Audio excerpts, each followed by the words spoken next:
ಲೂಕನ ಬರೆದ ಸುವಾರ್ತೆಯಲ್ಲಿ 11ನೇ ಅಧ್ಯಾಯ 9ರಿಂದ, ಹಾಗೆಯೇ ನಾನು ನಿಮಗೆ ಹೇಳುವುದೇನೆಂದರೆ, ಬೇಡಿಕೊಳ್ಳಿರಿ ನಿಮಗೆ ದೊರೆಯುವುದು, ಹುಡುಕಿರಿ ನಿಮಗೆ ಸಿಕ್ಕುವುದು, ತಟ್ಟಿರಿ ನಿಮಗೆ ತೆರೆಯುವುದು. ಯಾಕೆಂದರೆ ಬೇಡಿಕೊಳ್ಳುವ ಪ್ರತಿಯೊಬ್ಬನು ಹೊಂದುವನು, ಹುಡುಕುವವನಿಗೆ ಸಿಕ್ಕುವುದು, ತಟ್ಟುವವನಿಗೆ ತೆರೆಯುವುದು ಅಂತ ಹೇಳುತ್ತದೆ.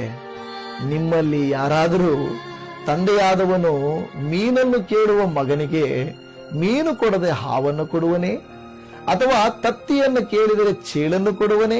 ಹಾಗಾದರೆ ಕೆಟ್ಟವರಾದಂತ ನೀವು ನಿಮ್ಮ ಮಕ್ಕಳಿಗೆ ಒಳ್ಳೆ ಪದಾರ್ಥಗಳನ್ನ ಕೊಡಬಲ್ಲರಾದರೆ ಪರಲೋಕದಲ್ಲಿರುವ ನಿಮ್ಮ ತಂದೆಯು ತನ್ನನ್ನ ಬೇಡಿಕೊಳ್ಳುವವರಿಗೆ ಎಷ್ಟೋ ಹೆಚ್ಚಾಗಿ ಪವಿತ್ರಾತ್ಮ ವರವನ್ನ ಕೊಡುವನಲ್ಲವೇ ಅಂದನು.